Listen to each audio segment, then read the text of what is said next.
ಶಾಂತಿ. ಓಂ ಶಾಂತಿ. ಇವತ್ತಿನ ವಿಷಯ ಕೆಟ್ಟದನ್ನು ನೋಡಬೇಡಿ, ಕೆಟ್ಟದನ್ನು ಕೇಳಬೇಡಿ, ಕೆಟ್ಟದನ್ನು ಮಾತಾಡಬೇಡಿ, ಕೆಟ್ಟದನ್ನು ಯೋಚನೆ ಮಾಡಬೇಡಿ ಅಲ್ವಾ? ಹಾಗಿದ್ದು ಯಾವುದು ಕೆಟ್ಟದ್ದು, ಯಾವುದು ಕೆಟ್ಟದ್ದು ಅಂತ ಮೊದಲು ಗೊತ್ತಾಗಬೇಕಲ್ವಾ?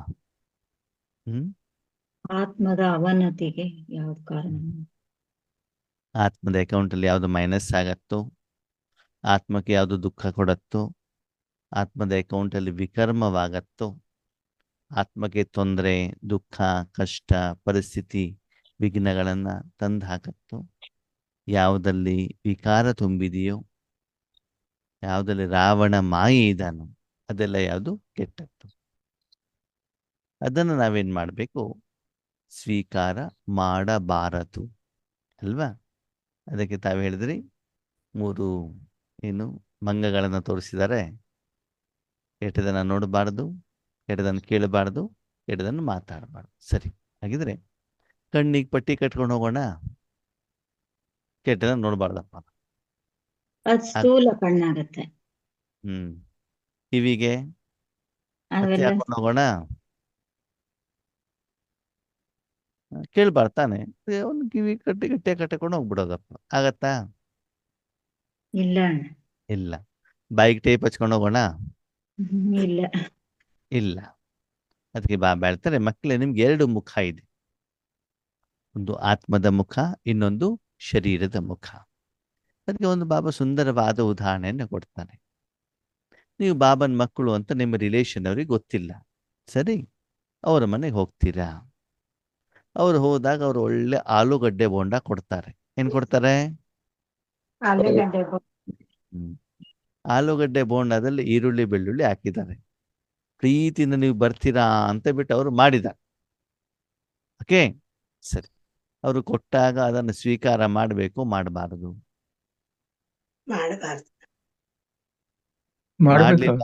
ಮಾಡಲಿಲ್ಲ ಅಂದ್ರೆ ಬೇಜಾರಾಗ್ತದೆ ಅವ್ರಿಗೆ. ನಿಮಗೋಸ್ಕರ ಮಾಡಿದ್ದಾರೆ, ನೀವು ಸ್ವೀಕಾರ ಮಾಡಿಲ್ಲ ಅಂದ್ರೆ ಬೇಜಾರಾಗ್ತದೆ. ಹೋಗಿ ಏನ್ ಮಾಡ್ಬೇಕು? ಗಂಟ್ಲು ನೋವಾಗಿದೆ ಅಂತ ಹೇಳೋದಣ್ಣ, ಇನ್ಫೆಕ್ಷನ್ ಆಗಿದೆ, ಕರ್ದಿ ತಿನ್ಬಾರ್ದು ಅಂತ ಹೇಳಿದರೆ ನನಗೆ ಗಂಟ್ಲು ಇನ್ಫೆಕ್ಷನ್ ಆಗಿದೆ ಅಂತ ಹೇಳ್ಬೇಕು. ಆಮೇಲೆ ಆರೋಗ್ಯ ಸರಿ ಇಲ್ಲ, ಅದಕ್ಕೆ ತಿಂತ ಇಲ್ಲ ಅಂತ ಹೇಳ್ಬೇಕು. ಆಮೇಲೆ ಅವ್ರು ತುಂಬಾ ಪ್ರೀತಿಯಿಂದ ಕೊಟ್ಟಿದ್ದಾದ್ಮೇಲೆ ತಗೋಬೇಕು. ತಗೊಂಡ್ಬಿಟ್ಟು ಅದನ್ನ ನಾನು ಆಮೇಲೆ ಅದನ್ನ ತಗೋತೀನಿ ಅಂತ ಹೇಳ್ಬಿಟ್ಟು, ಈಗ ತಿನ್ಲಿಕ್ಕೆ ಆಗೋದಿಲ್ಲ, ನನ್ ಫುಲ್ ಆಗಿದೆ ಹೊಟ್ಟೆ ಅಂತ ಹೇಳ್ಬಿಟ್ಟು ಏನೋ ಒಂದು ಅವ್ರ ರೀಸನ್ ಹೇಳಿ ಅವ್ರನ್ನೆಲ್ಲ ಅವ್ರು ಕೊಟ್ಟಿರೋ ಪ್ರೀತಿನ ಸ್ವೀಕಾರ ಮಾಡ್ದಂಗೆ ಆಡಬೇಕು. ಮತ್ತೆ ಅದನ್ನ ತಗೊಂಡು ಯಾರಿಗ್ ಬೇಕೋ ಅವ್ರ ಡೆಲಿವರಿ ಕೊಟ್ಬಿಡೋದನ್ನ ಹೊರಟು ಬಿಡಬೇಕು ಅಲ್ವಾ? ಇದು ತುಂಬಾ ಉತ್ತಮ. ನಾವು ತಗೊಳ್ಬೇಕು ಅವ್ರ ಹತ್ರ. ಓಕೆ, ಈಗ ಆಗೋದಿಲ್ಲ, ಇವಾಗ ಹೊಟ್ಟೆ ತುಂಬಾ ತಿನ್ಕೊಂಡ್ ಬಂದಿದ್ದೇವ್ರಿ, ಹೊಟ್ಟೆ ತುಂಬ ಹೋಗ್ಬಿಟ್ಟಿದೆ, ಮನೆಗೆ ಹೋಗ್ಬಿಟ್ಟು ನಾನು ತಿಂತೇನೆ ಅಂತ ಬಿಟ್ಟು ಏನ್ ಮಾಡು, ಅವ್ರು ಕೊಡೋದನ್ನ ತಗೊಳ್ಬೇಕು. ಸರಿ, ಹಾಗಿದ್ರೆ ಅವ್ರು ಕೊಟ್ಟಿರೋದನ್ನ ತಗೊಂಡಿದ್ದೀರೋ ಇಲ್ವೋ? ಓಕೆ, ಅದನ್ನು ತೆಗೆದುಕೊಂಡು ಹೋಗ್ಬಿಟ್ಟು ಬೇರೆ ಯಾರಿಗೋ, ಪಕ್ಕದ ಮನೆಯವರಿಗಾಗ್ಲಿ, ಭಿಕ್ಷುಕರಿಗಾಗ್ಲಿ, ಹಸುಗಾಗ್ಲಿ ಯಾರಿಗೋ ಕೊಟ್ಟಿದ್ದೀರಿ. ನೀವು ಅವ್ರ ಹತ್ರ ತೆಗೆದುಕೊಂಡಿದ್ದೀರಾ, ಸರಿ, ಸ್ವೀಕಾರ ಮಾಡಿದ್ದೀರಾ? ಆವಾಗ ಅದರ ಪ್ರಭಾವ ನಿಮ್ಮ ಮೇಲೆ ಬಿತ್ತೋ ಬಿದ್ದಿಲ್ವೋ? ಕೈಯಿಂದ ತೆಗೆದುಕೊಂಡಿದ್ದೀರಾ, ಬಾಯಿಂದ ಒಳಗಡೆ ಹಾಕಿಲ್ಲ, ಹೌದಾ? ಕೈಯಿಂದ ತಗೊಂಡ ಮಾತ್ರಕ್ಕೆ ಅದರ ಪ್ರಭಾವ ಬೀಳುವುದಿಲ್ಲ. ಪ್ರಭಾವ ಬೀಳುವುದು ಯಾವಾಗ? ಬಾಯಿಂದ ಒಳಗಡೆ ಹೋದಾಗ, ಆವಾಗ ಅದನ್ನು ತೆಗಿಲಿಕ್ಕೆ ಆಗೋದಿಲ್ಲ, ಹೌದಲ್ವಾ?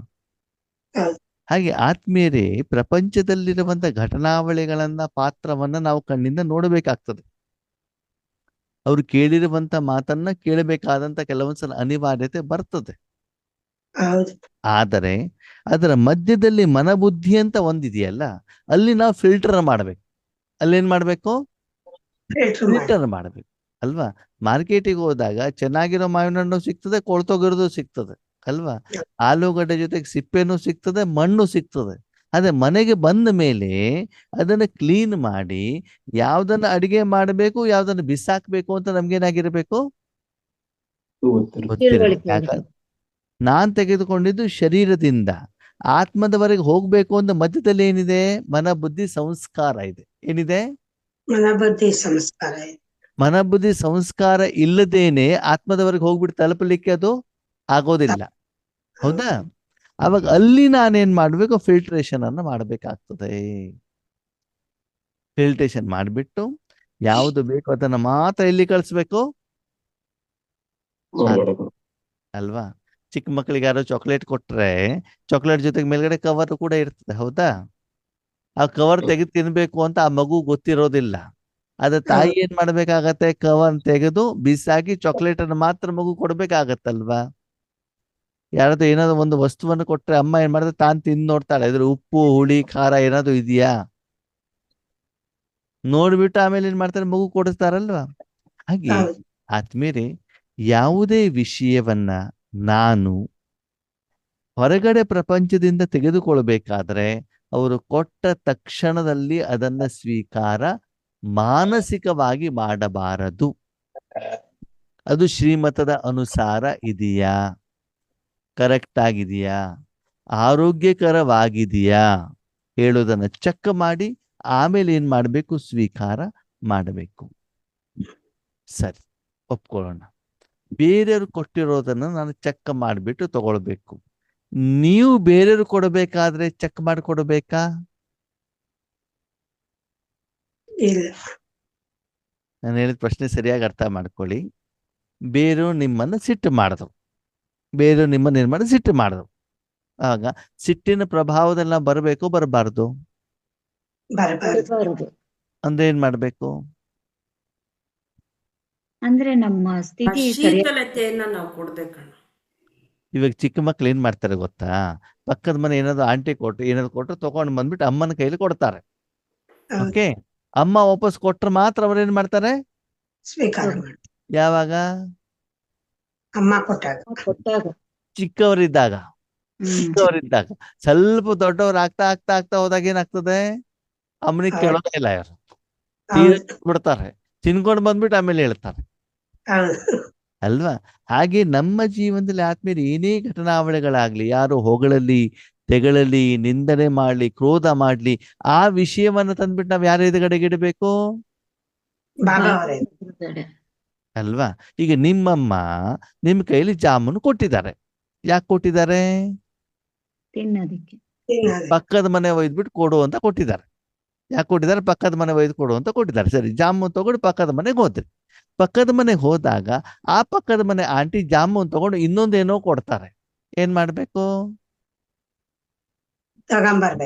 ತಗೊಂಡು ಬಂದ್ಬಿಟ್ಟು ಅಮ್ಮನ ಎದುರುಗಡೆ ಕೊಡ್ಬೇಕು ಅದನ್ನ. ನನಗೆ ಅಮ್ಮ ತಾನೇ ಕೊಟ್ಟು ಕಳಿಸಿದ್ದು, ಜಾಮೂನಿನ ಬದಲಿಗೆ ತಾನೇ ಅವ್ರು ಕೊಟ್ಟಿರೋದು. ಅದನ್ನ ತಗೊಂಡು ಬಂದ್ಬಿಟ್ಟು ಅಮ್ಮನ ಕೈಲಿ ಕೊಟ್ಟಾಗ ಅದರಿಂದ ನನ್ನ ಆರೋಗ್ಯ ಚೆನ್ನಾಗಿದ್ರೆ ಮಾತ್ರ ಅಮ್ಮ ನನಗೇನ್ ಮಾಡ್ತಾರೆ, ಇಲ್ಲಾಂದ್ರೆ ಮುಂದೆ ಏನಮ್ಮ ಮಾಡ್ತಾರೆ ಅದು ಅಮ್ಮನಿಗೆ ಬಿಟ್ಟಿರೋದು. ಹೌದು ತಾನೆ? ಹಾಗೆ ನಾವೆಲ್ಲ ಬಾಬನ ಮಕ್ಕಳಲ್ವಾ? ತನುಮನ ಧನವನ್ನ ಭಗವಂತನಿಗೆ ಕೊಟ್ಟಿದೀವಲ್ವಾ? ಸಂಪೂರ್ಣ ಬ್ರಾಹ್ಮಣರಾಗಿ ಈಶ್ವರಿ ಸೇವೆಗೆ ನಿಮಿತ್ತರಾಗಿದ್ದೀವಲ್ವಾ? ಅದಕ್ಕೆ ಬೆಳಿಗ್ಗೆ ಬಾಬನ ಹತ್ರ ಶಕ್ತಿಯನ್ನ ಜ್ಞಾನವನ್ನ ಪಡ್ಕೊಳ್ತೀವಲ್ವಾ? ಅಂದಮೇಲೆ ನಾವು ಕರ್ಮ ಕ್ಷೇತ್ರಕ್ಕೆ ಹೋದಾಗ, ಸೇವಾ ಕ್ಷೇತ್ರಕ್ಕೆ ಹೋದಾಗ ಅಲ್ಲಿ ಏನು ಘಟನಾವಳಿಗಳಾಗ್ಲಿ, ಅವ್ರು ಉಡುಗೊರೆನಾದ್ರೂ ಕೊಡ್ಲಿ, ಹೋಗಲಿ, ಏನೇ ಮಾಡಿದ್ರು ತಂದ್ಬಿಟ್ಟು ನಾನು ಯಾರ ಎದುರುಗಡೆಗೆ ಇಡ್ಬೇಕಾಗುತ್ತದೆ? ಮೊದಲು ಬಾಬಾ ನೋಡಪ್ಪ ಹೀಗಿದೆ, ಅವರ ಹತ್ರ ಇಟ್ಟು ಆಮೇಲೆ ಅವರು ನಮ್ಗೆ ಕೊಟ್ಟಾಗ ಮಾತ್ರ ನಾವು ಅದನ್ನ ಏನ್ ಮಾಡ್ಬೇಕಾಗ್ತದೆ, ಸ್ವೀಕಾರ ಮಾಡ್ಬೇಕಾಗತ್ತೆ. ಅವ್ರು ಕೊಟ್ಟಿರೋದನ್ನ ತಕ್ಷಣ ಅಲ್ಲೇ ಸ್ವೀಕಾರ ಮಾಡ್ಬೇಕೋ ಮಾಡಬಾರ್ದು? ಅರ್ಥ ಆಯ್ತಾ ನಿಮ್ಗೆ? ನಾನು ಯಾವ್ದೋ ಕಂಪ್ನಿ ಕೆಲಸ ಮಾಡ್ತೀನಿ ಅಂದ್ಮೇಲೆ ಕ್ಯಾಶ್ ಇರೋದಂತ ಅಂದ್ಬಿಟ್ಟು ಓನರಿಗೆ ಕೊಡ್ಬೇಕಾಗ್ತದೆ. ನಾನು ಪ್ರಾಡಕ್ಟ್ ಸರಿ ಇಲ್ಲ ಅಂದ್ರೆ ಓನರಿಗೆ ಹೇಳ್ಬೇಕಾಗ್ತದೆ, ಪ್ರಾಡಕ್ಟ್ ಸರಿ ಇದೆ ಅಂದ್ರೆ ಓನರಿಗೆ ಹೇಳ್ಬೇಕಾಗತ್ತೆ.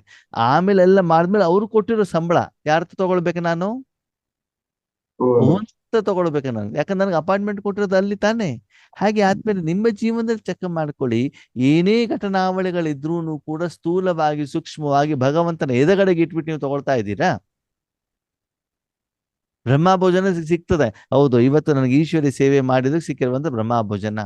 ಹಣ ಸಿಕ್ಕಿರ್ಬೋದು, ಉಡುಗೊರೆ ಸಿಕ್ಕಿರ್ಬೋದು, ಕಿರೀಟ ಸಿಕ್ಕಿರ್, ಏನೇ ಇದ್ರು ಕೂಡ ಯಾರಿಗೆ ಸಮರ್ಪಣೆ ಮಾಡ್ಬೇಕದನ್ನ ಮೊದಲು ಅಲ್ವಾ? ಇಷ್ಟು ಸೇವಾ ಕೇಂದ್ರಗಳಲ್ಲಿ ನಾವು ನೋಡ್ತೀವಿ. ಇವನ್ ಬ್ರಹ್ಮಬಾಬನ ಏನ್ ಮಾಡ್ತಿದ್ರು, ಏನ್ ತಂದು ಕೊಟ್ಟರು ಫಸ್ಟ್ ಶಿವಬಾಬನ ಎದುರುಗಡೆಗೆ ಇಡ್ತಿದ್ರಂತೆ. ಅವ್ರಿಗೆ ವೈಯಕ್ತಿಕವಾಗಿ ಸ್ವೆಟರ್ ಕೊಟ್ಟಿರ್ಲಿ, ಏನೇ ಕೊಟ್ಟಿರ್ಲಿ, ಭಗವಂತನಿಗೆ ಸಮರ್ಪಣೆ ಮಾಡ್ಬೇಕಾಗತ್ತೆ. ಈ ವಿಧಿಯನ್ನ ನಮ್ಮದನ್ನಾಗಿ ಮಾಡ್ಕೊಳ್ಬೇಕಾಗ್ತದೆ. ಸರಿ, ಒಪ್ಕೊಳ್ಳೋಣ.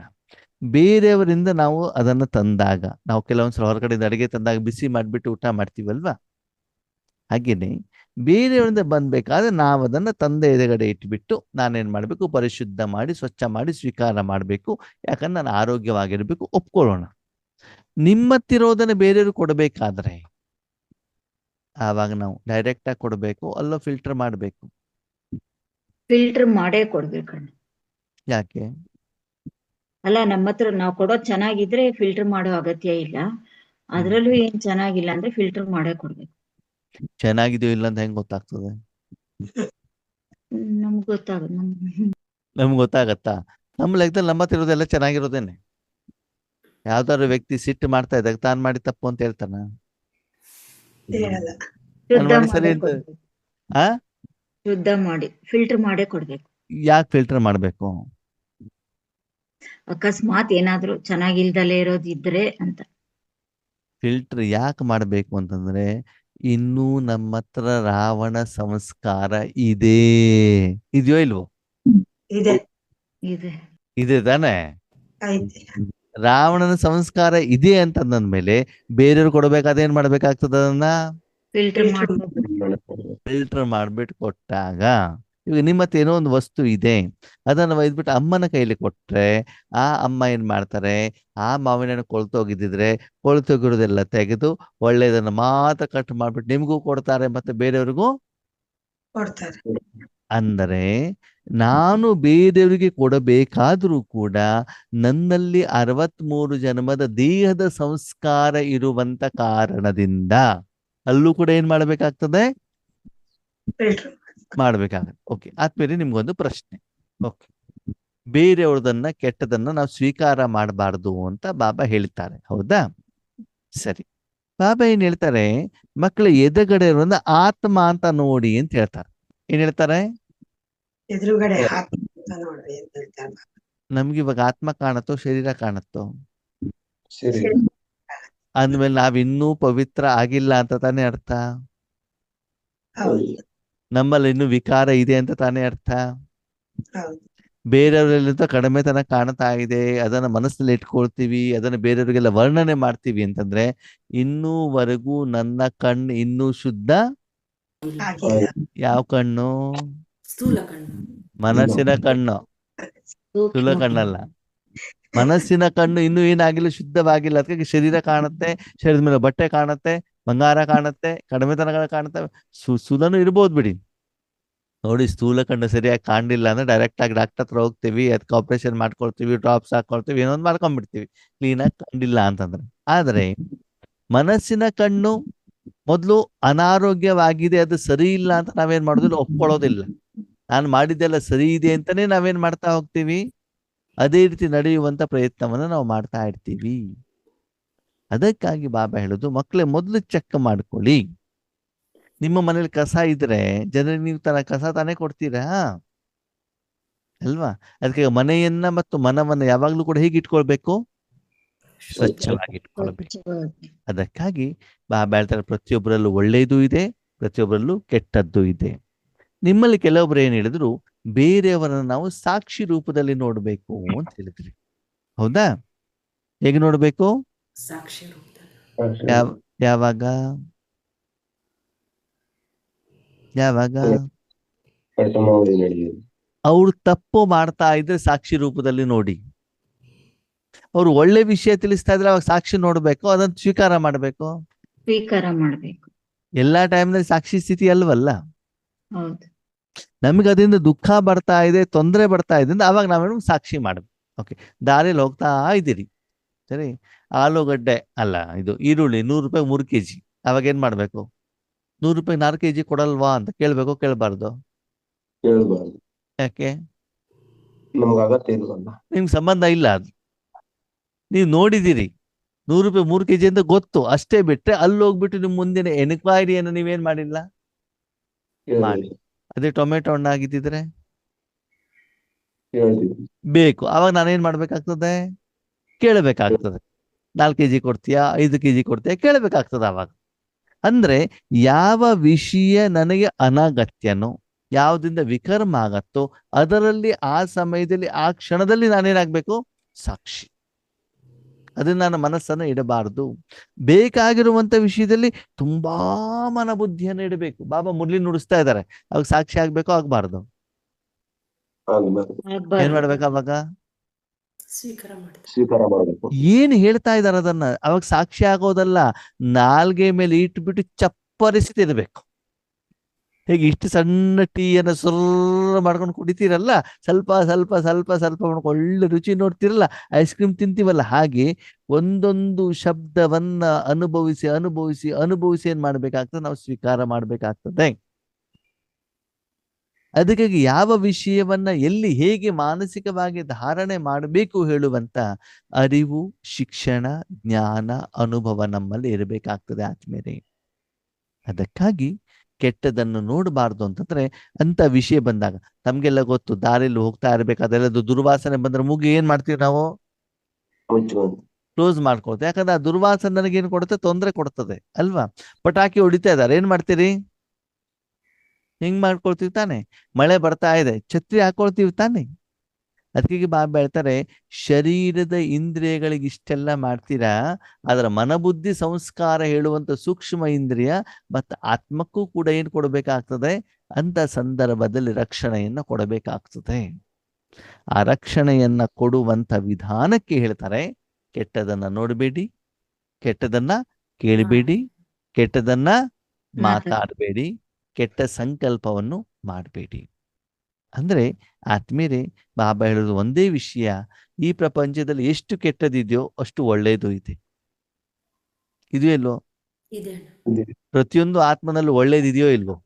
ಇದೆ ಇದೆ. ಸರಿ, 99% ಕೆಟ್ಟದಿರ್ಬೋದು, 1% ಆದ್ರೂ ಒಳ್ಳೇದಿದೆಯೋ ಇಲ್ವೋ? ಇದೆ ಇದೆ. ಇದೆ. ಆ 1% ಒಳ್ಳೇದು ಯಾಕೆ ಬರ್ತದೆ?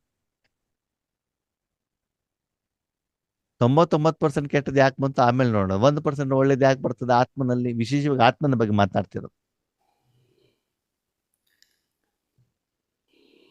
ಅದು ನಾವು ಈ ಸಂಗಮ ಯುಗದಲ್ಲಿ ಪಡ್ಕೊಂಡಿರುವಂತ ಒಂದು ಪ್ರಾರಬ್ಧದ ಆಸ್ತಿ ಆಗಿರುತ್ತೆ ಅಣ್ಣ.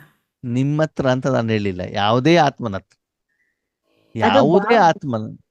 ಸರ್ ಅಣ್ಣ, ಆತ್ಮ ಬಾಬನಿಂದ ಬಂದಿರೋದು, ಹಾ, ಅದು ಒಳ್ಳೇದಿದ್ದೇ ಇರುತ್ತೆ. ಯಾಕಂದ್ರೆ ಅವ್ರೇನ್ ಪರಂಧಾಮದಲ್ಲಿ ಇತ್ತಲ್ಲ ಅದು. ಪ್ರತಿಯೊಂದು ಆತ್ಮ ಅಲ್ಲಿಂದ ಪರಂಧಾಮದಲ್ಲಿ ಇತ್ತಲ್ವಾ? ಸ್ವಲ್ಪ ಹೌದು. ಸಮಯನಾದ್ರೂ ಇತ್ತು ತಾನೆ. ಅಲ್ಲಿಂದ ಬಂದಿರೋದ್ರಿಂದ ಆವಾಗ ಅಲ್ಲಿರುವಂತ ಕಾರಣದಿಂದ, ಅಲ್ಲಿ ಬಾಬಾನ ಗುಣಗಳು ಆ ಆತ್ಮನಲ್ಲಿ ಇರುವಂತ ಕಾರಣದಿಂದ ಬಾಬಾ ಹೇಳ್ತಾರೆ, ಭಲೆ ಒಬ್ಬರಲ್ಲಿ 1% ಆದ್ರೂ ಕೂಡ ಏನಾಗಿದೆ, ನನ್ನ ಕೊನೆಯ ಮಗುವಿನಲ್ಲಾದ್ರೂ ಒಂದು ವಿಶೇಷತೆ ಇದ್ದೇ ಇದೆ. ಆ ವಿಶೇಷತೆ ಯಾರ್ದು? ಬಾಬನ. ಬಾಬಂದು. ನೀವು ಬೇಕಾದ್ರೆ ಅಬ್ಸರ್ವೇಷನ್ ಮಾಡಿ, ಬಾಬನ ಮಗು ಆದ್ಮೇಲೆ ನಿಮ್ಮ ಹೆಸರು ಎಷ್ಟು ಬಾಬನ ಕಾರಣದಿಂದ ವಿಶೇಷತೆ ಬರ್ತಾ ಹೋಯ್ತು. ಮನುಷ್ಯಾತ್ಮನಿಂದ ಸಿಗೋ ವಿಶೇಷತೆ ಬೇರೆ, ಪರಮಾತ್ಮನಿಂದ ಸಿಗುವಂತ ವಿಶೇಷತೆ ಬೇರೆ. ಅದು ಅವನ ಪ್ರಾಡಕ್ಟೇ ಹೊರತು ಅದು ನನ್ನ ಪ್ರಾಡಕ್ಟ್ ಅಲ್ಲ. ಅಲ್ಲ. ಅರ್ಥ ಆಯ್ತಾ? ಇವಾಗ ಅಪ್ಪ ಅಮ್ಮನ ಚರ್ಮ ಬೆಳ್ಳಗಿದ್ರೆ ಮಗುವಿನ ಚರ್ಮನು ಕೂಡ ಹೆಂಗಿರ್ತದೆ? ಬೆಳಗಿರುತ್ತೆ. ಬೆಳ್ಳಗೆ ಇರ್ತದೆ. ಹೌದಾನೆ? ಅದು ಅಪ್ಪ ಅಮ್ಮನ ಕ್ವಾಲಿಟಿ ನೋಡ್ತು, ಮಗಂದಲ್ವಲ್ಲ ಅದು. ಹೌದು. ಹೌದಲ್ವಾ? ಹಾಗೆ ಇಲ್ಲಿ ಬಾಬಾ ಹೇಳ್ತಾರೆ, ಆ ಪ್ರತಿಯೊಂದು ಮಗುವಿನಲ್ಲಿರುವಂತ ವಿಶೇಷತೆಯನ್ನ ನೋಡಿ. ಯಾವ್ದನ್ನ ನೋಡಬಾರ್ದು? ಕಡಿಮೆ ಅವಗುಣ. ನೋಡಬಾರ್ದು. ಆದ್ರೆ ನಮ್ಗೆ ಏನಾಗಿದೆ, ಅವಗುಣ ನೋಡಿ ನೋಡಿ ನೋಡಿ ಏನಾಗ್ಬಿಟ್ಟಿದೆ? ಅಭ್ಯಾಸ ಆಗ್ಬಿಟ್ಟು. ಕಾರಣ ದೇಹಾಭಿಮಾನ. ಕಾರಣ ದೇಹಾಭಿಮಾನ ಇರ್ಬೋದು. ಎರಡನೇದು, ಫಿಲ್ಮಲ್ಲಿ ಅದೇ ತೋರಿಸ್ತಾರೆ, ಟಿವಿಲಿ ಅದೇ ತೋರಿಸ್ತಾರೆ, ಯೂಟ್ಯೂಬ್ ಅಲ್ಲಿ ಅದೇ ತೋರಿಸ್ತಾರೆ. ಅದನ್ನೇ ನೋಡಿ ನೋಡಿ ನೋಡಿ ನೋಡಿ ನಾವೇನ್ ಮಾಡ್ಬಿಟ್ಟಿದೀವಿ? ಅದೇ ಸಂಸ್ಕಾರ ಮಾಡ್ಕೊಂಡ್ಬಿಟ್ಟು ಆ ಸಂಸ್ಕಾರನೇ ಒಳಗಡೆ ಇಟ್ಕೊಂಡ್ಬಿಡ್ತೀವಿ. ಹೌದಲ್ವಾ? ಸತ್ಯ ಹೇಳಿ ಆತ್ಮೀಯರೇ, ಪ್ರಪಂಚದಲ್ಲಿ ವಿಶೇಷವಾಗಿ ಒಂದು ಉದಾಹರಣೆ, ಬೆಂಗಳೂರಿನಲ್ಲಿ ಜನ, ನೀವು ಚಿಕ್ಕವರಿದ್ದಾಗ ಜನ ಹಾಲು ನೀರು ಕುಡಿತಿದ್ರು, ಟೀ ಕಾಫಿ ಕುಡಿತಿದ್ರು? ಹಾಲು ನೀರು, ಆಮೇಲೆ ಕಾಫಿ, ಟೀ, ಈಗ ಜ್ಯೂಸ್, ಪೆಪ್ಸಿ, ಮಿರಿಂಡ. ಆಲ್ಕೋಹಾಲ್. ಹಾಲಿಂದ ಹೋಗಿದೆ, ಇವಾಗ ಆಲ್ಕೋಹಾಲಿಗೆ ಹೋಗಿದೆ. ಹೌದಾ? ಓಕೆ. ಇವತ್ತಿನ ಜನ ವೆಜಿಟೇರಿಯನ್ ಜಾದ ಊಟ ಮಾಡ್ತಿದ್ರು, ನಾನ್ ವೆಜ್ ತಿಂತಾ ಇದ್ದಾರೋ? Non veg. ಸರಿ. ಮನೆ ಊಟ ಜಾಸ್ತಿ ತಿಂತಾ ಇದ್ದಾರೋ, ಹೋಟೆಲ್ ಊಟ ತಿಂತಾ ಇದ್ದಾರೋ? ಹೋಟೆಲ್ ಊಟ. ಹೋಟೆಲ್. ಅಂದ್ರೆ ದಿನದಿಂದ ದಿನಕ್ಕೆ ಏನಾಗ್ತಾ ಇದೆ? ಯಾವ್ದು ಕಡೆ ಹೋಗ್ತಾ ಇದ್ದಾರೆ? ವಿನಾಶದ ಕಡೆ. ವಿಕಾರದ ಕಡೆ. ವಿಕಾರದ ಕಡೆಗೆ ಹೋಗ್ತಾ ಇದ್ದಾರಲ್ವಾ ಅಂದ್ಮೇಲೆ ಅದರ ಪ್ರಭಾವ ವಾತಾವರಣದಲ್ಲಿ ಹೆಚ್ಚಿಗೆ ಇದೆಯಲ್ವಾ. ನಾವು ಅದನ್ನ ನೋಡ್ತಾ ನೋಡ್ತಾ ಹೋದಾಗ ಅದೇ ಸಂಸ್ಕಾರ ನಮ್ಮಲ್ಲಿ ಏನಾಗ್ತಾ ಹೋಗ್ತದೆ, ಬರ್ತಾ ಹೋಗ್ತದೆ ಅಲ್ವಾ. ಅದಕ್ಕಾಗಿ ಬಾಬಾ ಹೇಳ್ತಾರೆ, ನಿಮ್ಮನ್ನ ನೀವು ಆತ್ಮ ಅಂತ ತಿಳ್ಕೊಂಡು, ಎದುರುಗಡೆಯವರನ್ನ ಆತ್ಮ ಅಂತ ತಿಳ್ಕೊಂಡು ಪ್ರತಿಯೊಬ್ಬರಿಗೂ ಕೂಡ ಪರಮಾತ್ಮನ ಶಕ್ತಿಯನ್ನ, ಪರಮಾತ್ಮನ ಜ್ಞಾನವನ್ನ, ಪರಮಾತ್ಮನ ಗುಣವನ್ನ ಕೊಡ್ತಾ ಹೋಗಿ ಅದರಲ್ಲಿ ಬ್ಯೂಸಿ ಆಗ್ತಾರೆ. ನೀವು ಒಳ್ಳೆ ಕೆಲಸ ಮಾಡೋದ್ರಲ್ಲಿ ಬ್ಯೂಸಿ ಆಗ್ತಾ ಇರಿ. ನಿಮ್ಮ ಮನೇಲಿ ಹಣ್ಣು ತಿನ್ನಿ, ಮಾರ್ಕೆಟಿಂದ ಹಣ್ಣೇ ತಗೊಂಡು ಬನ್ನಿ, ಬಂದವ್ರಿಗೆಲ್ಲ ಹಣ್ಣೇ ಕೊಡ್ತಾ ಇರಿ. ಅಲ್ಲಿ ಎಷ್ಟಾದ್ರು ನಾನ್ ವೆಜ್ ಇಲ್ಲಿ, ಎಷ್ಟು ಬೇಕಾದ್ರೆ ಹಂದಿ ಇಲ್ಲಿ, ಎಷ್ಟು ಬೇಕಾದ್ರೆ ಕುರಿ ಇಲ್ಲಿ, ಕೋಳಿ ಇಲ್ಲಿ, ನಿಮ್ಗೇನಾಗತ್ತೆ? ಓಕೆ, ಹಣ್ಣು ತರ್ಲಿಕ್ಕೆ ಹೋದಾಗ ದಾರಿಯಲ್ಲಿ ಅಲ್ಲಿ ಕೋಳಿ ಕೊಯ್ಯುವಂತ ಅಂಗಡಿ ಕಾಣತ್ತೋ ಕಾಣಲ್ವೋ ನಿಮ್ಗೆ? ಕಾಣುತ್ತೆ ಬಾರ್ ಅಂಡ್ ರೆಸ್ಟೋರೆಂಟ್ ಕಾಣತ್ತೋ ಕಾಣಲ್ವೋ? ಕಾಣುತ್ತೆ. ನೋಡಿದಿರ ಅಷ್ಟೇನೆ ಮುಂದೋಗ್ಬಿಡ್ತೀರ, ಅದು ನಿಮ್ಗೆ ಸಂಬಂಧ ಇಲ್ಲ, ಹೌದಲ್ವಾ? ಓಕೆ, ಹೌದು. ಹಾಗಂತ ಆದ್ಮೇಲೆ ಸಂಬಂಧ ಇಲ್ಲ ಅಂತ ಕೆಲವೊಂದ್ಸಲ ಏನಾಗತ್ತೆ, ಬಾಯಲ್ಲಿ ಹೇಳೋದು ಸಹಜ. ಮದುವೆ ಮನೆಗೆ ಹೋಗಿರ್ತೀರಾ, ಅವ್ರೇನೇನೋ ಮಾತಾಡ್ತಿರ್ತಾರೆ, ಓಕೆನಾ. ನಾನು ಮಾತಾಡೋದಿಲ್ಲ, ನನ್ನ ಬ್ರಹ್ಮಕುಮಾರಿ ಕೆಡ್ತಾನೆ ನೋಡೋದಿಲ್ಲ, ಬಾಯಿ ಮುಚ್ಕೊಂಡು ಸುಮ್ಮನೆ ಕೂರು ಹೇಳಿಕ್ಕಾಗತ್ತಾ? ಇಲ್ಲ ಅವ್ರನ್ನ ಬಿಟ್ಬಿಟ್ಟು ದೂರ ಹೋಗ್ಲಿಕ್ಕಾಗತ್ತಾ? ಇಲ್ಲ. ಏನ್ ಮಾಡ್ಬೇಕಾವಾಗ? ಹೌದು, ಅವ್ರ ಜೊತೆಲೆ ಮಾತಾಡ್ಬೇಕು, ಬೇಕು ಅಂದಿದ್ ಮಾತ್ರ ಮಾತಾಡೋದಿಲ್ಲ ಸುಮ್ಮನೆ. ನೀವು ಮಾತಾಡಿದ್ರೆ ಅವ್ರು ಮಾತಾಡ್ತಿದಾರಪ್ಪ, ಅವ್ರ ಸುದ್ದಿ, ಅವ್ರ ಮನೆ ಸುದ್ದಿ, ಇವ್ರ ಮನೆ ಸುದ್ದಿ, ಅದು ಇದು ಎಲ್ಲ ಮಾತಾಡ್ತಿದ್ದಾರೆ. ಅವಾಗೇನ್ ಮಾಡ್ಬೇಕು? ಕೇಳಿಸ್ಕೊಂದಿರ ನಿಂತ್ಕೋಬೇಕಷ್ಟೆ. ಹಂಗಾಗೋದಿಲ್ಲ, ಹೇಳಿದಷ್ಟು ಈಸಿ ಇಲ್ಲ. ಈಗ ನಮ್ಗೆ ಸಮಾಜ ಅಂತ ಬೇಕಾಗ್ತದೆ, ಓಕೆನಾ. ಅವಾಗೇನಾಗತ್ತೆ, ಆದಷ್ಟು ನಾವು ಅವಾಯ್ಡ್ ಮಾಡುವಂತ ಪ್ರಯತ್ನವನ್ನ ಮಾಡ್ಬೇಕು. ಇವಾಗ ಯಾರ್ದೋ ಫೋನಲ್ಲಿ ಮಾತಾಡ್ತಿದ್ದೆ ಅಂತ ತಿಳ್ಕೊಳ್ಳಿ, ನಿಮ್ಗೆ ಗೊತ್ತಾಯ್ತು ಇದು ಸರಿ ಇಲ್ಲ ಅಂದ ತಕ್ಷಣ ಅಕ್ಕೋರು ಯಾರ್ದೋ ಒಬ್ಬರದ್ದು ಅರ್ಜೆಂಟ್ ಫೋನ್ ಬರ್ತಿದೆ, ಆಮೇಲೆ ಮಾಡ್ತೀನಿ ಆಯ್ತಾ ಅಂತ ಏನ್ ಮಾಡ್ಬೇಕು? ಕಟ್ ಮಾಡಿ. ಓಕೆ, ಅಥವಾ ಯಾರೋ ಏನ್ ಮಾತಾಡ್ತಿದ್ದಾಗ ಪಕ್ಕದಲ್ಲಿ ಯಾರೋ ಬರ್ತಾರಲ್ಲ ಅವ್ರ ಹತ್ರ ಮಾತಾಡ್ಲಿಕ್ಕೆ ಏನ್ ಮಾಡ್ಬೇಕು? ಸ್ಟಾರ್ಟ್ ಮಾಡ್ಬೇಕು. ಆದ್ಮೇಲೆ ಎಲ್ಲದಕ್ಕಿಂತ ಮುಖ್ಯ ಏನು ಗೊತ್ತಾ, ನೀವು ಮನೆಯಿಂದ ಹೊರಗಡೆ ಹೋಗ್ತಿರಲ್ವಾ, ಹೊರಗಡೆ ಹೋದಾಗ ಗಲೀಜ್ ತಾಗಿದೆ, ಮಣ್ಣು ತಾಗಿದೆ ಅಂದ್ರೆ ಮನೆ ಬಂದ ತಕ್ಷಣ ಏನ್ ಮಾಡ್ತೀರಿ? ಏನ್ ಮಾಡ್ತೀವಿ? ಕ್ಲೀನ್ ಇನ್ನು ಮಾಡ್ಕೊಂಡು ಮಾಡ್ತೀವಲ್ವಾ. ಹಾಗೇನೆ ಯಾವಾಗ ಇಂತಹ ವಾತಾವರಣ ವಾಯುಮಂಡಲ ವ್ಯಕ್ತಿ ಹತ್ರ ನೀವು ಹೋಗಿರ್ತೀರೋ, ಮನೆಗೆ ಬಂದ ತಕ್ಷಣದಲ್ಲಿ ಅಥವಾ ದಾರಿಯಲ್ಲಿ ತಕ್ಷಣದಲ್ಲಿ ರಾಜಯೋಗವನ್ನ ಮಾಡ್ಬಿಟ್ಟು ಏನ್ ಮಾಡಿ? ಕ್ಲೀನ್ ಮಾಡ್ಕೊ, ಲೇಟ್ ಮಾಡ್ಬಿಡಿ. ಏನ್ ಮಾಡ್ಬೇಕು? ಕ್ಷಣದಲ್ಲಿ ಮನ ಬುದ್ಧಿನ ಯಾರ ಇಡ್ಬೇಕು? ಭಗವಂತನ ತಿಟ್ಬಿಟ್ಟು ಅದನ್ನ ಶುದ್ಧ ಮಾಡ್ಕೊಳ್ಳಿ. ಆವಾಗ ಅದರ ಪ್ರಭಾವ ನಿಮ್ಮ ಮೇಲೆ ಬೀಳುವಂತ ಸಾಧ್ಯತೆ ಕಡಿಮೆ ಇರ್ತದೆ. ಆದಷ್ಟು ಅಂತ ಕಾರ್ಯಕ್ರಮಗಳು ಹೋಗ್ಬೇಕು ಅಂತಂದ್ರೂ ಕೂಡ ಏನ್ ಮಾಡ್ಬೇಕು? ಲೇಟ್ ಆಗಿ ಹೋಗ್ಬೇಕು, ಅಷ್ಟು ಮುಗಿಸ್ಬೇಕು, ತಕ್ಷಣ ಏನ್ ಮಾಡ್ಬೇಕು? ವಾಪಸ್ ಬಿಡಬೇಕು. ನಾವು ಅವ್ರ ಜೊತೆಗೆ ಸಂಬಂಧವನ್ನ ನಿರ್ವಹಣೆ ಮಾಡ್ಬೇಕಾಗ್ತದೆ. ಅದರ ಪ್ರಭಾವ ನಮ್ಮ ಮೇಲೆ ಬೀಳದಿದ್ದಾಗ ನಾವೇನ್ ಮಾಡ್ಬೇಕಾಗ್ತದೆ? ನೋಡ್ಬೇಕಾಗ್ತದೆ. ಅದಕ್ಕಾಗಿ ಬಾಬಾ ಹೇಳ್ತಾರೆ, ಸದಾ ಆತ್ಮವನ್ನ ನೋಡಿ, ಪರಮಾತ್ಮನ ಜೊತೆಯಲ್ಲೇ ಇರಿ, ಪರಮಾತ್ಮ ಹೇಳುವಂತ ಜ್ಞಾನದ ಮನನ ಚಿಂತನವನ್ನೇ ಮಾಡ್ತಾ ಇರಿ, ಬಾಬನ್ ಜೊತೆಗೆ ಆಟ ಆಡ್ತಾ ಇರಿ, ಜ್ಞಾನ ರತ್ನಗಳ ಜೊತೆಗೆ ಆಟ ಆಡ್ತಾ ಇರಿ. ಮನಬುದ್ಧಿನ ಸದಾ ಕಾಲ ಏನ್ ಮಾಡಿ? ಬ್ಯೂಸಿ ಮಾಡಿಡಿ. ಏನ್ ಮಾಡಿಡಿ? ಬ್ಯೂಸಿ. ಹೆಂಗೆ ಬ್ಯೂಸಿ ಮಾಡೋದು? ಜ್ಞಾನ ರತ್ನಗಳನ್ನ ಚಿಂತನೆ ಮಾಡೋದು, ಚಿಂತನೆ ಮಂಥನ. ಸರಿ, ನೀವೊಂದು ಮದುವೆ ಮನೆಗೆ ಹೋಗಿದ್ದೀರಿ, ಸರಿನಾ? ಒಂದರಿಂದ ಒಂದು ಫೋನ್ ಬರ್ತಾ ಇದೆ. ಫೋನ್ ಅಟೆಂಡ್ ಮಾಡ್ತಾ ಇದ್ರೆ ನೀವು ಪಕ್ಕದವ್ರ ಹತ್ರ ಮಾತಾಡ್ಲಿಕ್ಕೆ ಆಗತ್ತೋ ಆಗಲ್ವೋ? ಆಗೋದಿಲ್ಲ ತಾನೆ. ಫೋನ್ ಬಂತಂದ್ರೆ ನೀವು ಹೊರಗಡೆಗೆ ಹೋದ್, ಅವ್ರು ಎದುರುಗಡೆಗೆ ಹೇಳೋದು, ಈ ಫೋನ್ ಬಿಡೋದೇ ಇಲ್ಲ ಅಂತ ಹೇಳ್ಬಿಟ್ಟು ಅವ್ರಿಗೆ ಹೇಳುದು ನೀವು ಬಾಯಿಂದ, ಒಳಗಡೆಯಿಂದ ಖುಷಿ ಆಗ್ತಾ ಇರ್ಬೇಕು, ಒಳ್ಳೇದಾಯ್ತು. ನಾವು ಫಂಕ್ಷನ್ ಅಟೆಂಡ್ ಮಾಡಿದೀವಿ, ಎದುರುಗಡೆಗಿದ್ದೀವಾ? ಇದ್ದೀವಿ. ಅದೇನ್ ಮಾಡಿದೀವಿ? ಫೋನ್ ಅಟೆಂಡ್ ಮಾಡ್ತಿದ್ವಿ. ಫೋನ್ ಯಾರ್ದು ಬರ್ತಾ ಇದೆ? ಈಶ್ವರಿ ಪರಿವಾರದವ್ರದ್ದು ಬರ್ತಾ ಇದೆ, ಈಶ್ವರಿ ಜ್ಞಾನದ ಬರ್ತಾ ಇದೆ. ಅಲ್ಲಿ ನಿಮ್ ಸೇವೆ ಆಗ್ತಾ ಇದೆಯಲ್ಲ. ಹೊರಗಡೆ ಹೋಗ್ಬಿಟ್ಟು ಅಲ್ಲಿ ಓಡಾಡ್ಕೊಂಡು ಮಾತಾಡ್ಕೊಂಡಿದ್ದೀರಾ ನೀವು. ಓಕೆ, ನಾನು ಯಾವಾಗಲೂ ಹಂಗೆ ಮಾಡ್ತೇನೆ. ಹಂಗೆ ಏನಾದ್ರು ಡಿಸ್ಟರ್ಬೆನ್ಸ್ ಇದ್ರೆ ಹೊರಗಡೆ ಹೋಗ್ಬಿಟ್ಟು ಯಾರಾದ್ರೂ ಒಬ್ಬರ ಹತ್ರ ಫೋನ್ ಮಾಡಿಬಿಟ್ಟು ಮಾತಾಡ್ಕೊಂಡಿರ್ತಾರೆ. ಅವಾಗ ಏನ್ ಮಾಡ್ತಾರೆ? ಮಾತಾಡ್ಕೊಂಡಿದ್ದಾರೆ ಅಂತ ಅವ್ರು ಮಾತಾಡ್ಲಿಕ್ಕೆ ಶುರು ಮಾಡೋದು. ಇಲ್ಲ ಅಂತಂದ್ರೆ 10 ಜನ ಕೂತ್ಕೊಂಡು ನಾವು ಹೋಗಿ ಚೇರ್ನಲ್ಲಿ ಕೂತ್ಕೊಂಡು ಏನಾಗತ್ತಂದ್ರೆ ಅವರು ಕೂಡ ಅದೇ ವಿಷಯ ಮಾತಾಡ್ಲಿಕ್ಕೆ ಸ್ಟಾರ್ಟ್ ಮಾಡ್ಬಿಡ್ತಾರೆ. ಅವಾಗ 10 ಮಾತಾಡ್ಮೇಲೆ ನಾವು ಒಂದಾದ್ರೂ ಮಾತಾಡ್ಬೇಕು ಅಂತ ಏನು ಅಂತ ನಾವು ಅರ್ಥ ಮಾಡ್ಕೊಳ್ಬೇಕಾ? ಅದಕ್ಕಾಗಿ ಕೆಲವೊಂದು ಯುಕ್ತಿಗಳನ್ನ ನಾವೇನ್ ಮಾಡ್ಬೇಕಾಗ್ತದೆ? ಉಪಯೋಗಿಸ್ಕೊ. ಓಕೆ, ಇನ್ನೊಂದು ಹೇಳ್ತೇನೆ ಕೇಳಿ, ಸಹಜವಾದ ಯುಕ್ತಿಗಳು. ಈಗ ಯಾವ್ದೋ ಮನೇಲಿ ಫಂಕ್ಷನ್ಗೆ ಹೋಗಿರ್ತೀರಲ್ವಾ, ಫಂಕ್ಷನ್ಗೆ ಹೋದಾಗ ಕೂತ್ಕೊಂಡು ಮಾತಾಡ್ಲಿಕ್ಕೆ ಹೋಗ್ಬಿಡಿ, ಊಟಕ್ಕೆ ಬಡಿಸ್ಲಿಕ್ಕೆ ಹೋಗಿ. ಏನ್ ಮಾಡ್ಲಿಕ್ಕೆ ಹೋಗಿ? ಸೇವೆ ಮಾಡಿ. ಊಟಕ್ಕೆ ಬಡ್ಲಿಕ್ಕೆ ಹೋದ ನಿಮ್ಮ ಹತ್ರ ಯಾರು ಮಾತಾಡೋದಿಲ್ಲ ತಾನೆ. ಮಾತಾಡ್ಲಿಕ್ಕೆ ಪುರ್ಸೊತ್ತು ನೀವು ಕೊಡ್ತಾ ಹೋಗ್ತೀವಿ. ಆ ಪ್ರತಿಯೊಂದು ಆತ್ಮನಿಗೆ ನಾನು ಶಕ್ತಿ ಕೊಡ್ತಾ ಇದೆ ಅಂತ ಆ ಸ್ಮೃತಿಲಿ ಇದ್ಬಿಟ್ಟು ಏನ್ ಮಾಡ್ತಾ ಹೋಗಿ ಊಟಕ್ಕೆ ಬಡಿಸ್ತಾ ಹೋದಾಗ ಈಶ್ವರಿ ಸೇವೆನೂ ಆಗ್ತಾ ಇರ್ತದೆ. ಇದು ಲೌಕಿಕದಲ್ಲಿ ಇರ್ಬೋದು, ಅಲೌಕಿಕದಲ್ಲಿ ಇರ್ಬೋದು, ಎರಡಲ್ಲೂ ನಾನು ಹೇಳ್ತಾ ಇದ್ದೇನೆ. ಅಲೌಕಿಕದಲ್ಲಿ ಕುತ್ಕೊಂಡು ಕೂಡ ಶುರು ಆಗತ್ತೆ. ಆ ಸೆಂಟರ್ನಲ್ಲಿ ಹೀಗೆ, ಈ ಸೆಂಟರ್ನಲ್ಲಿ ಹೀಗೆ, ಈ ಅಕ್ಕವ್ರ ಹಾಗೆ, ಆ ಸ್ಟೂಡೆಂಟ್ ಹೀಗೆ ಅಂತ. ಅದಕ್ಕೆ ಅವಕಾಶನೇ ಕೊಡಬೇಡಿ. ನೀವು ಎಂಗೇಜ್ ಆಗಿದ್ಬಿಟ್ಟು ಏನಾಗತ್ತೆ, ಅವ್ರ ಮಾತನ್ನ ಕೇಳಲಿಕ್ಕೆ ಅಲ್ಲಿ ಏನಿರುವುದಿಲ್ಲ, ಫ್ರೀ ಇರೋದಿಲ್ಲ. ಹಾಗಂತ ಜ್ಞಾನ ಯೋಗ ಬಿಟ್ಬಿಟ್ಟಲ್ಲಿ ಅಡಿಗೆ ಬರ್ಲಿಕ್ಕೆ ಹೋಗ್ಬಿಡಿ ಮತ್ತೆ. ನಾನು ಹೇಳ್ತಾ ಇರೋದು ವೈಯಕ್ತಿಕವಾಗಿ ಮಾತನಾಡೋ ವಿಷಯದಲ್ಲಿ ಮಾತ್ರ. ಅಂದ್ರೆ ಯಾವ ವಿಧಿಯನ್ನು ಎಲ್ಲಿ ಅಪ್ಲೈ ಮಾಡಬೇಕು ಅಂತ ನಮ್ಗೆ ಏನಾಗಿರ್ಬೇಕು, ಗೊತ್ತಿರ್ಬೇಕು. ಗೊತ್ತಿರಬೇಕಾಗ್ತದೆ.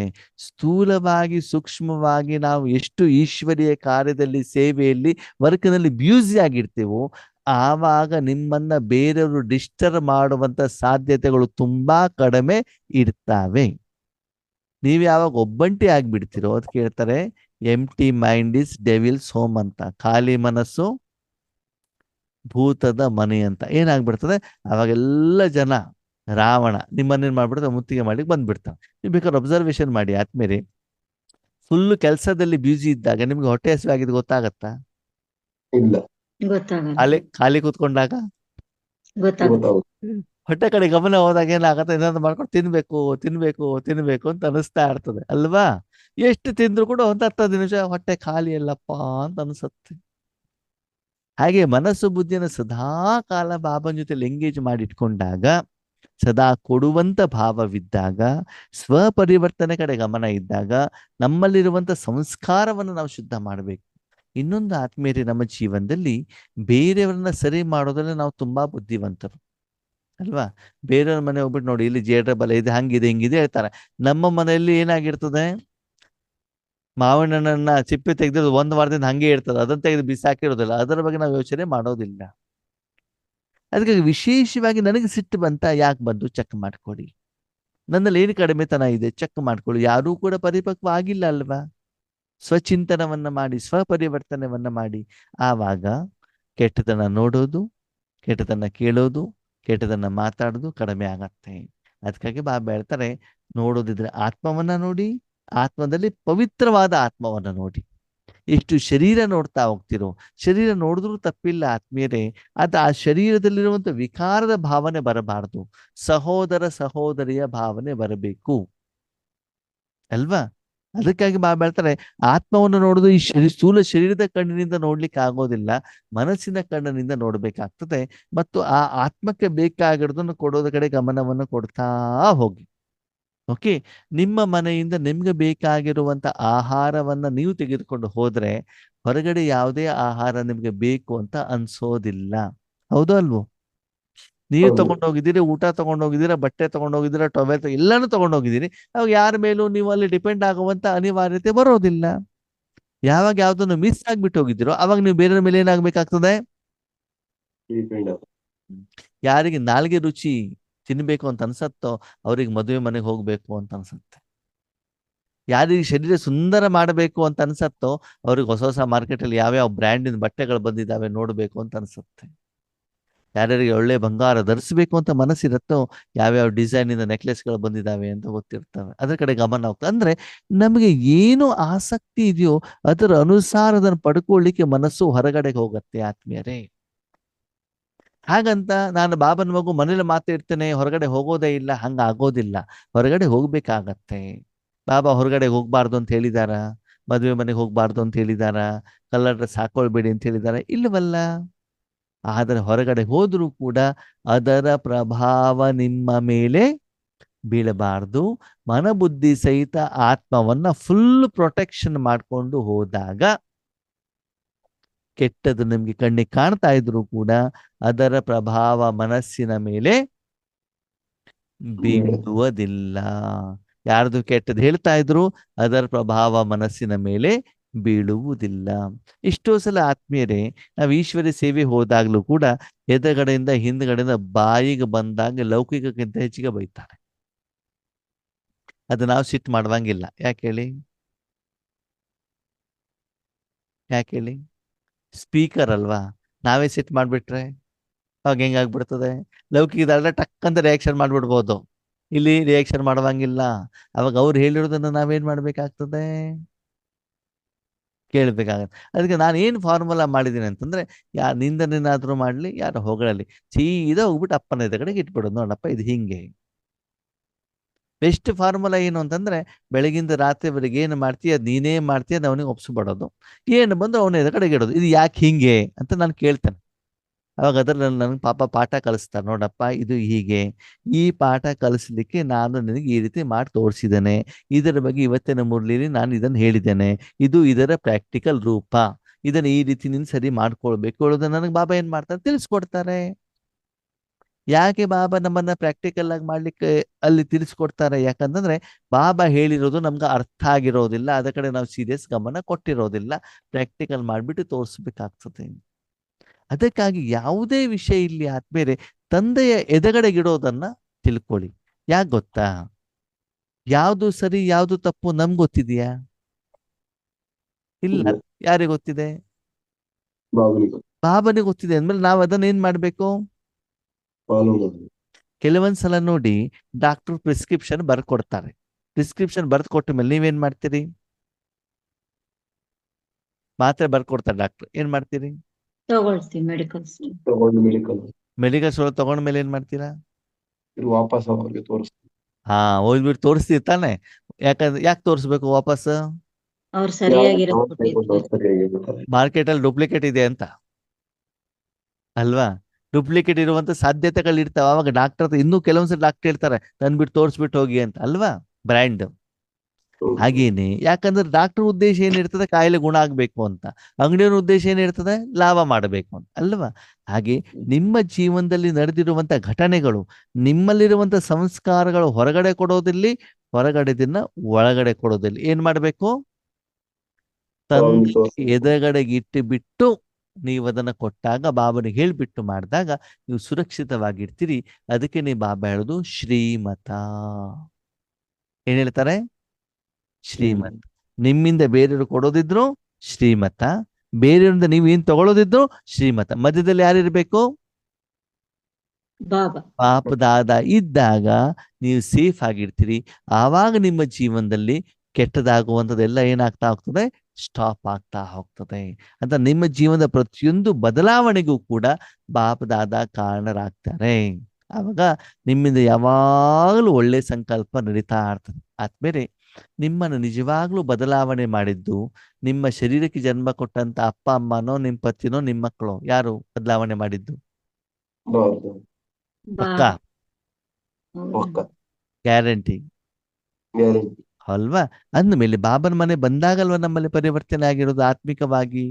ಅದಕ್ಕಾಗಿ ಏನೇ ಘಟನಾವಳಿಗಳಿದ್ರು ಕೂಡ ಬಾಬನ ಜೊತೆಯಲ್ಲಿ ಮಾಡಿದಾಗ, ಬಾಬನಿಗೆ ಹೇಳಿಬಿಟ್ಟು ಮಾಡಿದಾಗ, ಕರ್ಮದ ಫಲವನ್ನ ತಂದೆ ಎದಗಡೆಗಿದ್ದಾಗ ನಾವು ಸದಾಕಾಲ ಹೇಗಿರ್ತೀವಿ? ಸುರಕ್ಷಿತವಾಗಿ, ಸೇಫ್ ಆಗಿರ್ತೀವಿ. ಅವಾಗ ಬಾಬಾ ಏನ್ ಹೇಳ್ತಾರೆ? See no evil. ಕೆಟ್ಟದನ್ನ ನೋಡ್ಬೇಡಿ, ಕೆಟ್ಟದನ್ನ ಕೇಳಬೇಡಿ, ಕೆಟ್ಟದನ್ನ ಮಾತಾಡಬೇಡಿ, ಕೆಟ್ಟದನ್ನ ಯೋಚನೆ ಮಾಡಬೇಡಿ, ಕೆಟ್ಟದನ್ನ ಸಂಕಲ್ಪವನ್ನು ಕೂಡ ಮಾಡಿ. ಅದಕ್ಕಾಗಿ ಕೆಟ್ಟದನ್ನ ಮಾಡಬಾರ್ದು ಅಂತದ್ದು ಏನ್ ಮಾಡ್ಬೇಕು ಆತ್ಮೀಯರೇ? ಕೆಟ್ಟದನ್ನ ಮಾಡಬಾರ್ದು ಅಂದ್ರೆ ಏನ್ ಮಾಡ್ಬೇಕು? ಒಳ್ಳೇದನ್ನ ಮಾಡ್ತಾ ಇರ್ಬೇಕು ಅಷ್ಟೇ. ಒಳ್ಳೆದನ್ನ ಮಾಡ್ತಾ ಇದ್ರೆ ಕೆಟ್ಟದ್ ಬರ್ಲಿಕ್ಕೆ ಅಲ್ಲಿ ಅನಿವಾರ್ಯತೆನೇ ಇಲ್ಲ, ಅವಶ್ಯಕತೆನೇ ಇಲ್ಲ. ಓಕೆ, ಹಣ್ಣು ತಗೊಂಡು ಬನ್ನಿ, ಹಣ್ಣು ತಿಂತಾ ಇರಿ, ಆರಾಮಾಗಿರಿ, ಮಸ್ತ್ ಆಗಿರಿ. ನಿಮ್ ಹೊಟ್ಟೆ ತುಂಬಿದೆ ಅಂತಂದ್ರೆ ಬಾರ್ ಅಂಡ್ ರೆಸ್ಟೋರೆಂಟು ಬೇಡ, ಹೋಟೆಲು ಬೇಡ, ಮಸಾಲೆ ದೋಸೆನೂ ಬೇಡ, ಏನು ಸುದ್ದಿನೇ ಬೇಡ ಅಲ್ವಾ? ಒಳ್ಳೆ ಕಾರ್ಯ ಮಾಡೋದಲ್ಲಿ ನಿಮ್ಮ ಮನಸ್ಸು ಬುದ್ಧಿ ಎಂಗೇಜ್ ಆಗಿದ್ರೆ ಅಲ್ಲಿ ಕೆಟ್ಟದ್ ಬರ್ಲಿಕ್ಕೆ ಏನಿರೋದಿಲ್ಲ, ಅವಕಾಶ ಇರಲ್ಲ. ಅದಕ್ಕಾಗಿ ಆದ್ಮೇಲೆ ಬೇರೆಯವ್ರನ್ನ ಸರಿ ಮಾಡ್ಲಿಕ್ಕೆ ಹೋಗ್ಬೇಡಿ. ಯಾರನ್ನ ಸರಿ ಮಾಡ್ಲಿಕ್ಕೆ ಹೋಗಿ? ನನ್ನನ್ನ ನಾನ್ ಸರಿ ಮಾಡಿ. ನಿಮ್ಮನ್ನು ನೀವು ಸರಿ ಮಾಡ್ಕೊಳ್ಬೇಕಂದ್ರೆ ಭಗವಂತನ ಸಹಾಯ ಪಡ್ಕೊಳ್ಬೇಕೆ ಹೊರತು ಬೇರೆಯವ್ರ ಸಹಾಯ ಬೇಡ. ಅವಾಗ ನೀವು ಕೇಳ್ತೀರಿ, ಅಣ್ಣವ್ರೆ ಭಗವಂತನ ಸಹಾಯ ಅಂತ ಹೇಳ್ತೀರಿ, ಭಗವಂತ ಏನಾದ್ರು ಜ್ವರ ಬಂದ್ರೆ ಮಾತ್ರೆ ಬರ್ಕೊಡ್ತಾರ? ಭಗವಂತನ ಹತ್ರ ಹೋಗ್ಬೇಕು, ಡಾಕ್ಟರ್ ಹತ್ರ ಹೋಗ್ಬೇಕು? ಡಾಕ್ಟರ್ ಹತ್ರ ಹೋಗೋ ಮೊದ್ಲು ಭಗವಂತನಿಗೆ ಹೇಳ್ಬಿಟ್ಟು ಹೋಗಿ, ಭಗವಂತ ಜ್ವರ ಬಂದಿದೆ, ಇವಾಗ ನಾನು ಡಾಕ್ಟರ್ ಹತ್ರ ಹೋಗ್ತಾ ಇದ್ದೇನೆ ಹೇಳ್ಬಿಟ್ಟು ಹೋಗಿ. ಹೇಳ್ಬಿಟ್ಟು ಹೋಗ್ಲಿಕ್ಕೆ ಆಗತ್ತೋ ಆಗಲ್ವೋ? ಡಾಕ್ಟರ್ ಮಾತ್ರೆ ಕೊಟ್ಟ ಮೇಲೆ, ನೋಡಪ್ಪ ಈ ಮಾತ್ರೆಯನ್ನು ಕೊಟ್ಟಿದ್ದಾರೆ, ನಿನ್ನೆ ಕಡೆಗೆ ಇಡ್ತೇನೆ ಅಂತ ಇಟ್ಬಿಟ್ಟು ಆಮೇಲೆ ತಗೊಳ್ಳಿ. ಆಗತ್ತೋ ಆಗಲ್ವೋ? ಯಾವಾಗ ಇದನ್ನ ಮಾಡ್ತಾ ಹೋಗ್ತಿರೋ ಅವಾಗ ನೀವು ಸಂಪೂರ್ಣವಾಗಿ ಪ್ರಪಂಚದಲ್ಲಿ ಏನಾಗಿರ್ತೀರಿ? ಸುರಕ್ಷಿತವಾಗಿರ್ತೀರಿ. ಇದಕ್ಕೇನೆ ಬಾಬಾ ಹೇಳೋದು ಸಂಗಮ ಯುಗ. ಯಾವ ಯುಗ? ಸಂಗಮ ಅಂದ್ರೆ ಸದಾ ಕಾಲ ನೀವು ಯಾರ ಜೊತೆಗೆ ಇರಬೇಕು? ಬಾಬನ ಜೊತೆ. ಬಾಬನ ಜೊತೆಯಲ್ಲಿ, ಬಾಬನ ಛತ್ರ ಛಾಯೆಯಲ್ಲಿ ನೋಡಿ. ಎಲ್ಲಿವರೆಗೆ ಸೀತೆ ಕಾಡಲಿದ್ರು ಕೂಡ ರಾಮ ಮತ್ತು ಲಕ್ಷ್ಮಣನ ಜೊತೆಯಲ್ಲಿದ್ಲು. ಸೀತೆ ಹೇಗಿದ್ರು? ಸುರಕ್ಷಿತವಾಗಿ. ಸುರಕ್ಷಿತವಾಗಿದ್ರು ಅಲ್ವಾ? ರಾಮ ಮತ್ತು ಲಕ್ಷ್ಯ ಎರಡನ್ನು ಬಿಟ್ಟಾಗ ಯಾರ ಜೊತೆಲಿ ಇರ್ಬೇಕಾಗಿ ಬಂತು? ರಾವಣ ಜೊತೆ. ಯಾಕೆ ಹೋದ್ರು ರಾವಣ ಹತ್ರ ಸೀತೆ? ಬಂಗಾರದ ಡಿಂಕಿ. ಹಂಗೆ ನಮ್ಗೆ ಇಂದ್ರಿಯ ಸುಖ ಯಾವಾಗ ಬರುತ್ತೋ ರಾಮ ಆವಾಗ ಹೇಳ್ತಾನೋ ಹೇಳಲ್ವೋ? ಬೇಡ ಬೇಡ ಬೇಡ. ಲಕ್ಷ್ಮಣನು ಕೂಡ ಎಚ್ಚರಿಕೆ ಕೊಡ್ತಾನೋ ಕೊಡಲ್ವೋ? ಕೊಡ್ತಾರೆ. ಬಾಬಾನು ನಿಮ್ಗೆ ಎಚ್ಚರಿಕೆ ಕೊಡ್ತಾರೋ ಕೊಡಲ್ವೋ? ಕೊಡ್ತಾರೆ. ಕೊಟ್ಟುನು ಕೂಡ ನಾವು ಮಾತನ್ನ ಕೇಳ್ದಿದ್ದಾಗ ಏನಾಗ್ತದೆ? ಮಾಡಿದ್ದುಣ್ಣು ಮಾರ. ಓಕೆ. ಓಂ ಶಾಂತಿ.